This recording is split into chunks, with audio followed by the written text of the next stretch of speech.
A haunting tale of obsession and hatred led to the tragic death of a young man. Indigo Miller, a 22-year-old with a captivating appearance and a bright future, could never have imagined that his life would be destroyed by someone he once trusted.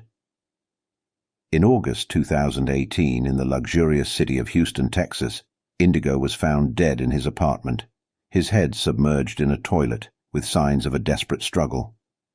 This case quickly became the focus of media attention as investigators slowly uncovered a dark truth. Was it love twisted by jealousy, the thirst for revenge, or something even darker that pushed this woman to commit such a chilling act? Hit subscribe and like this video because the shocking truth behind this brutal crime is about to unfold. Indigo Miller seemed to have everything going for him. At just 22 years old, this handsome and charismatic massage therapist had built a successful career in Houston, Texas, after moving from a small town in San Juan.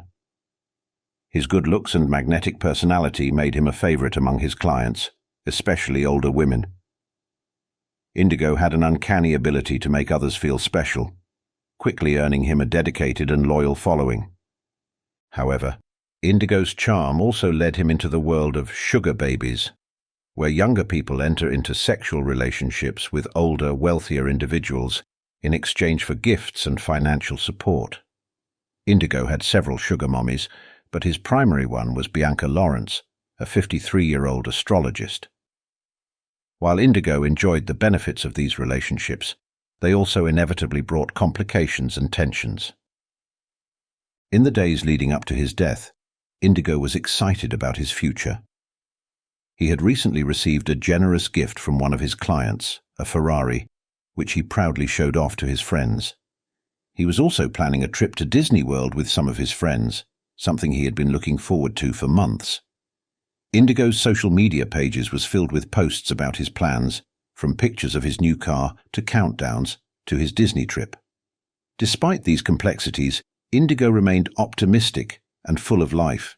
He was known for his infectious smile and positive attitude. Friends and clients alike admired his ambition and drive. Indigo's life, filled with dreams and plans, would be cut short, though, in a tragic and shocking way. On the morning of August 15, 2018, 95-year-old Susanna Lee began her day like any other, unaware of the horrifying discovery that awaited her. As a retired schoolteacher from Brooklyn, Susanna had grown close to her young neighbor, Indigo Miller, in their Houston apartment complex. Indigo, a 20-year-old with a bright future, was always on the move, his shiny new Ferrari often serving as a reminder of his busy schedule. But something had been bothering Susanna. His Ferrari hadn't moved in 2 weeks. Concerned, Susanna knocked on Indigo's door around 9 a.m., but no one answered. Her worry deepened. Using the spare key Indigo had entrusted to her, Susanna opened the door, immediately sensing something was off. The apartment was too quiet, and a faint, unpleasant smell filled the air. Susanna called out Indigo's name, but there was no response. She walked through the living room and into the hallway.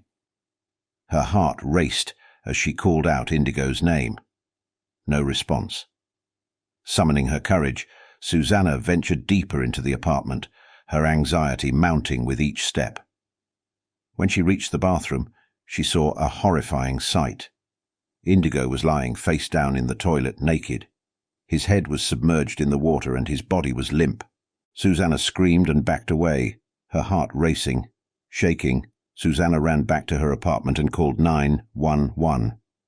Her voice trembled as she explained what she had found. "I think my neighbor is dead," she told the operator. "He's in his bathroom, and it looks like something happened to him." The 911 operator stayed on the line with Susanna, trying to keep her calm until the police arrived. Susanna was in shock, pacing back and forth in her apartment and glancing nervously at Indigo's door. She couldn't believe what she had seen. Just a few days ago, Indigo had been full of life, talking about his plans to visit Disney World and showing off his new car. Within minutes, the Houston Police Department arrived at the scene. Officers secured the area and began their investigation. Susanna was asked to wait outside while the police did their work.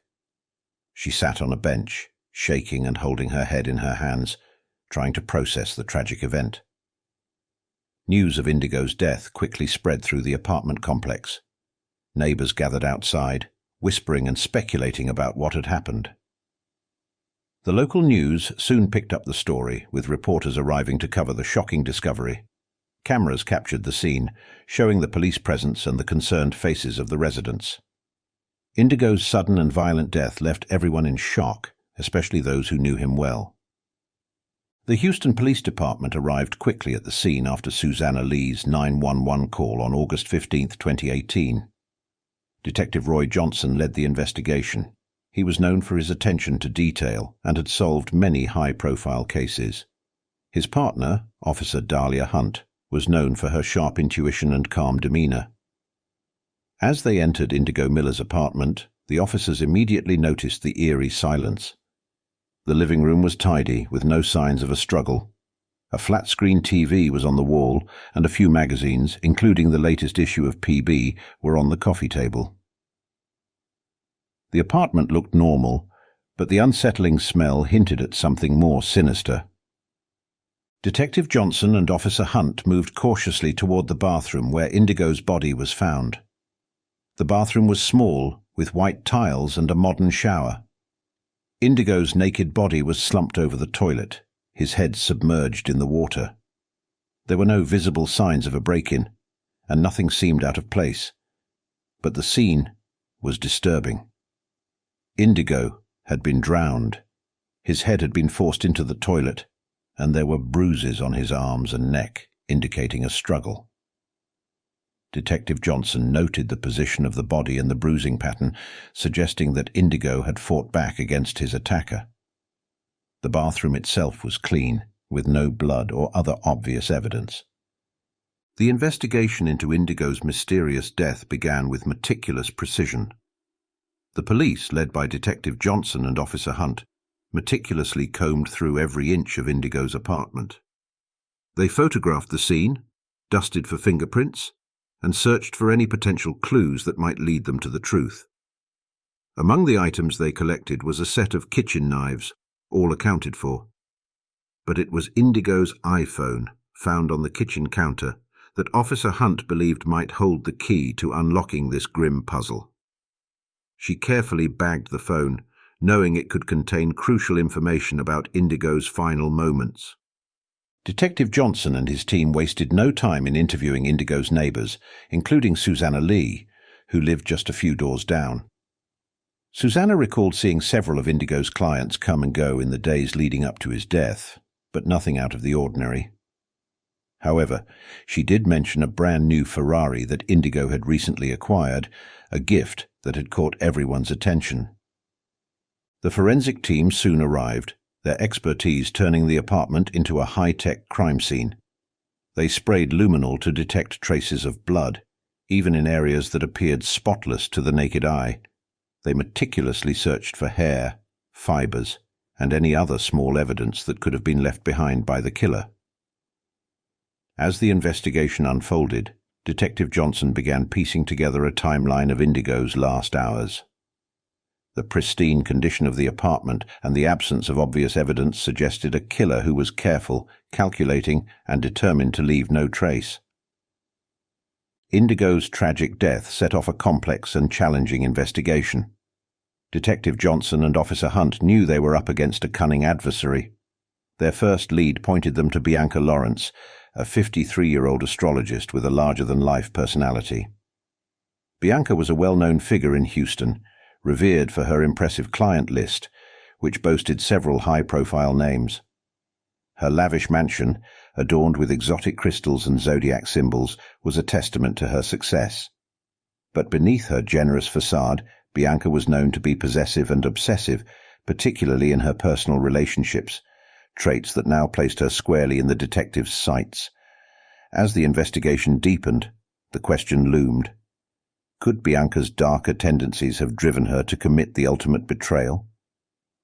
Bianca Lawrence's relationship with Indigo Rasmussen had always been shrouded in secrecy, yet it was no secret to those close to them that Bianca played the role of sugar mommy, showering Indigo with lavish gifts, Including the 70-inch flat-screen TV found in his apartment, Bianca's affections seemed boundless, until they weren't. When Indigo was found dead, his life cut tragically short, the spotlight quickly turned to Bianca. When the police first questioned her, Bianca remained calm, though visibly shaken. She admitted to being deeply hurt upon discovering that Indigo had been involved with other women. Her frustration was palpable, but despite her emotions, she denied any involvement in his death. Detective Roy Johnson and Officer Dahlia Hunt, both known for their thorough investigative techniques, led the interrogation with careful precision.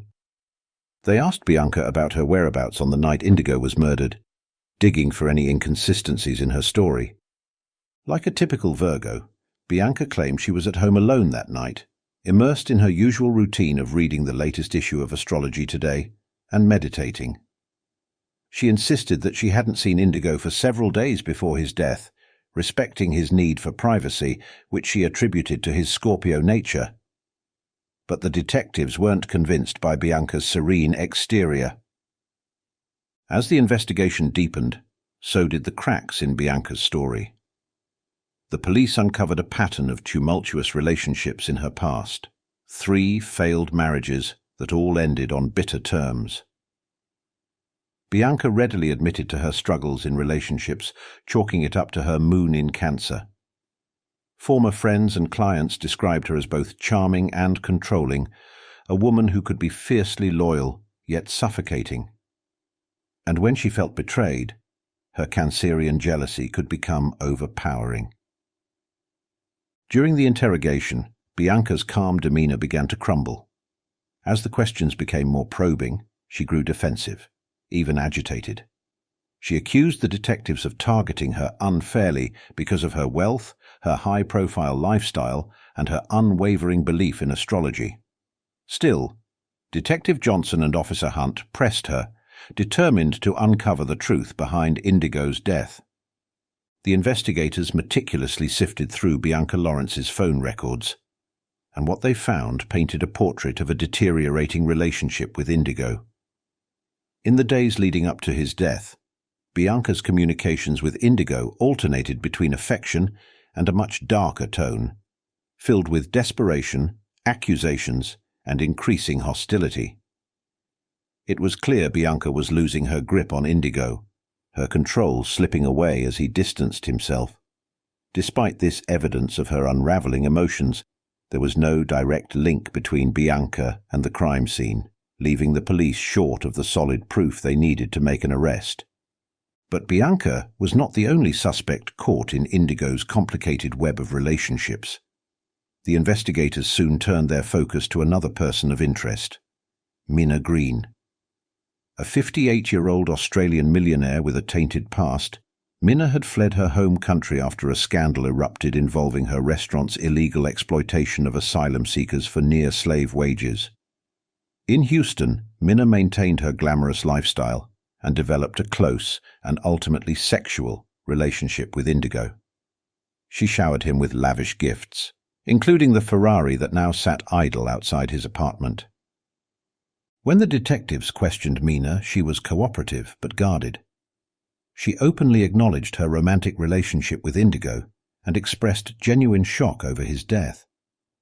However, when Detective Roy Johnson and Officer Dahlia Hunt pressed her for details about her whereabouts on the night of the murder, Mina claimed she had attended a high-society masquerade ball at the Houston Grande Beach Resort. Confidently, she provided a list of prominent figures who could confirm her alibi, including well-known business owners and socialites.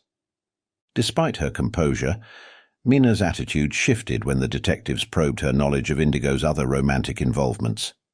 Her face tensed, and irritation crept into her voice as she denied any knowledge of Indigo's dalliances with other wealthy women. The defensive tone she adopted raised red flags with the investigators. Could Mina's jealousy have driven her to a crime of passion, hidden beneath her wealth and sophistication? As the investigation pressed on, Bianca and Mina remained key suspects, both entangled in a web of wealth, obsession, and romantic jealousy. The mounting evidence kept the detectives on edge, knowing that the truth lay somewhere between these two powerful women. But as they continued to dig, another figure emerged in the case, one who would complicate the investigation even further.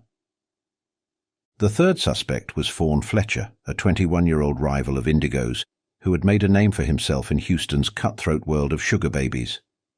Fawn was known for his fiery temper and relentless ambition, often outshining his peers in securing wealthy patrons. His rivalry with Indigo had been particularly intense, and rumors of their clashes fueled suspicions.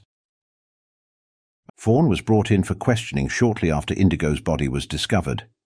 He admitted that he and Indigo had often competed for the same wealthy women, their relationship frequently tense, but, according to Fawn, just part of the competitive game. On the night of Indigo's death, Fawn claimed he had been at Patty Murphy's, a local bar, celebrating a new arrangement with some high-profile clients. He provided the names of friends who could vouch for him, but Fawn's notorious temper and a history of violent outbursts, particularly when fueled by alcohol, made the detectives wary of his story. As they dug deeper, Detective Johnson and Officer Hunt uncovered numerous reports of Fawn's aggressive behavior, confrontations with both clients and other sugar babies. His rivalry with Indigo, combined with his hot-headed nature, offered a plausible motive for murder. Although Fawn remained calm during much of the interrogation, his demeanor began to shift under pressure. He grew defensive when asked about Indigo, even accusing the detectives of targeting him due to their rivalry. His agitation suggested there was more to the story than he was letting on. With three powerful suspects, each driven by jealousy, ambition, and obsession, the detectives faced the daunting task of piecing together the truth behind Indigo's death. The clues pointed in all directions, but only one person could be responsible for the tragic end of Indigo's promising life. The question remained: who among them was willing to kill to protect their hold on him? Determined to gather more evidence, Detective Johnson and Officer Hunt searched Fawn's apartment. Among the items they found was a gold chain that Indigo had once posted about on social media, describing it as a gift from a client. In addition, they uncovered a series of heated text messages between Fawn and Indigo, with Fawn accusing Indigo of stealing his clients and threatening to teach him a lesson. The detectives also reviewed security footage from Patty Murphy's on the night of Indigo's death.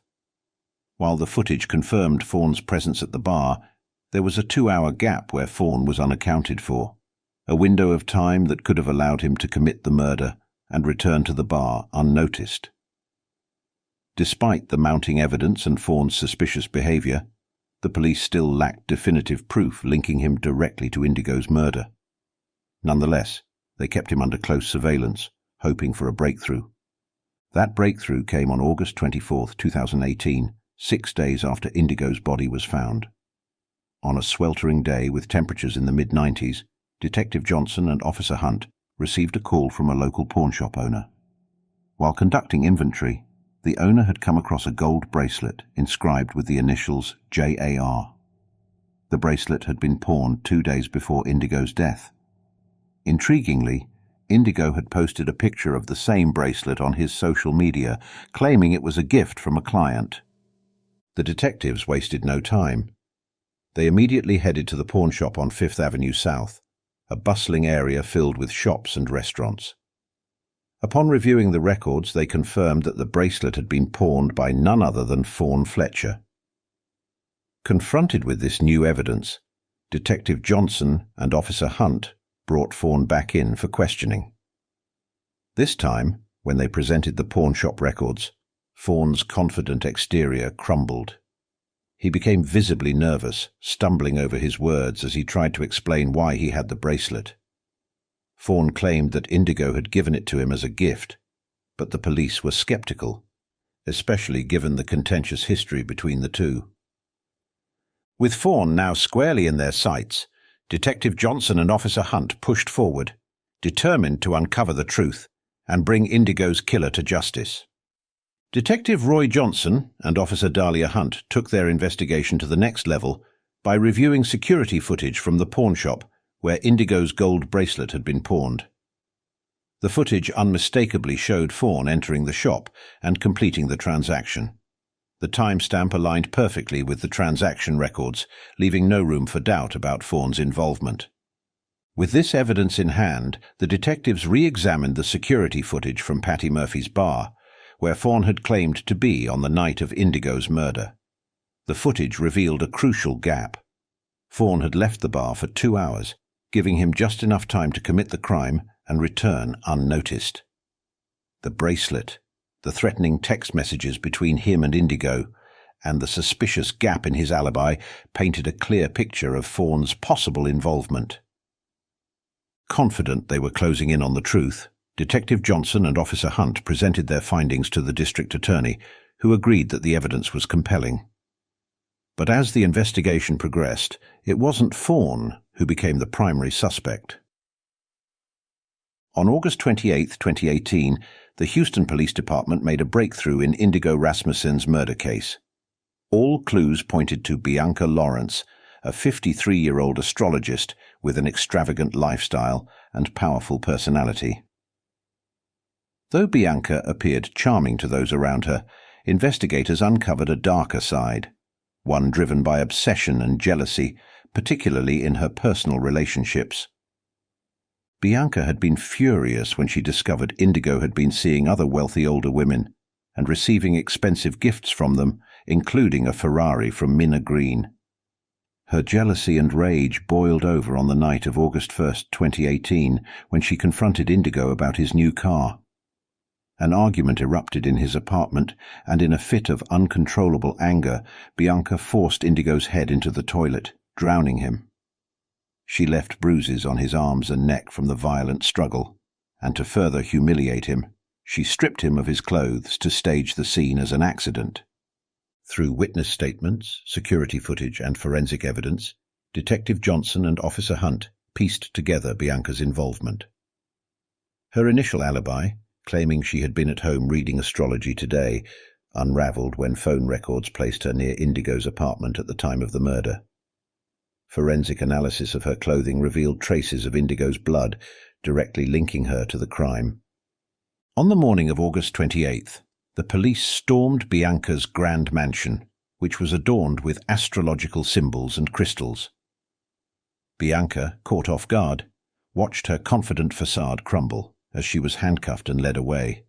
She protested loudly, accusing the police of targeting her because of her wealth and high social standing. The arrest sent shockwaves through Houston, leaving Indigo's family relieved but heartbroken, knowing justice had been served, but their son's life was gone forever. Bianca Lawrence was charged with second-degree murder, and by the time her trial commenced in October 2018, the courtroom was buzzing with anticipation. Media outlets swarmed the scene, joined by activists and curious onlookers. Bianca's defense took a bold, unconventional route, hinging on astrology. Her attorney, Jessica Cooper, argued that Bianca was being unfairly persecuted because of her Virgo star sign, claiming her actions stemmed from astrological traits rather than criminal intent. The defense brought in expert witnesses to testify about the meticulousness and emotional tendencies typical of Virgos, portraying Bianca as a victim of cosmic forces, not a cold-blooded killer. On the prosecution side, District Attorney Cyrus Gibson meticulously laid out a damning case against Bianca. He presented phone records, forensic evidence, and witness testimony that painted a chilling picture of obsessive jealousy spiraling out of control. The bruises on Indigo's body told a story of violent rage, and the phone records placed Bianca near Indigo's apartment on the night of the murder. Gibson's message was clear. Bianca's jealousy had driven her to murder, and no amount of astrological defense could obscure that fact. Bianca herself took the stand, maintaining that she was the target of astrological discrimination. Her testimony, coupled with the backing of protest groups like Virgos United, sparked intense public debate. Outside the courthouse, demonstrators waved signs demanding justice for all astrological signs and decrying what they saw as bias against Virgos. Despite the strength of the prosecution's case, the defense's unique argument resonated with some jurors. On November 15, 2018, Bianca was convicted of manslaughter rather than second-degree murder. She was sentenced to 10 years in prison, a verdict that sent shockwaves through the courtroom. Indigo's grieving family was left devastated, feeling that Bianca's wealth and influence had shielded her from the full weight of justice. For them, the trial had turned into a spectacle, a performance rather than a pursuit of truth. Friends and supporters of Indigo echoed their outrage, convinced that Bianca had escaped harsher punishment due to her high status. Bianca's supporters, however, celebrated the outcome as a victory against astrological discrimination. The trial reignited debates about the use of unconventional defenses in the courtroom, with many questioning the influence of public perception on judicial decisions. Bianca, meanwhile, began her 10-year sentence at the Texas Women's Reception Center, where she continued to proclaim her victimhood. She penned letters and articles from prison, asserting that she had been wronged due to her astrological sign. Her case remained a lightning rod for controversy long after the trial ended. For Indigo's family, the lenient sentence was a bitter pill to swallow. Residing in San Juan, they struggled to cope with their profound grief, while also advocating for stricter punishments for violent crimes. Their efforts to honor Indigo's memory included organizing community events and creating online memorials, determined that his story would not be forgotten. Meanwhile, Fletcher, once a prime suspect, faced a different kind of fallout. Though exonerated, his reputation had been deeply damaged by the trial. The lingering shadow of suspicion haunted him, and the media's portrayal of him as a potential murderer made it difficult for him to move forward. Mina, another suspect, retreated back to Australia, where her restaurant empire crumbled under the weight of the negative publicity. Forced into a quieter, more private existence, Mina withdrew from public life, her name forever associated with the tragic scandal. The tragic story of Indigo Miller's murder teaches us a powerful lesson about the dangers of jealousy, obsession, and unchecked emotions. Bianca Lawrence, Mina, and Fletcher were all entangled in complex relationships fueled by desire, wealth, and control, leading to devastating consequences. This case reminds us that when emotions spiral out of control, they can drive people to commit unthinkable acts. It's a cautionary tale that underscores the importance of addressing unhealthy relationships and seeking help before it's too late. Let Indigo's story serve as a reminder that no amount of wealth or power can protect us from the repercussions of unchecked jealousy. If you found this case insightful, please like this video, subscribe to our channel, and stay tuned for more stories that uncover the dark truths behind real-life crimes.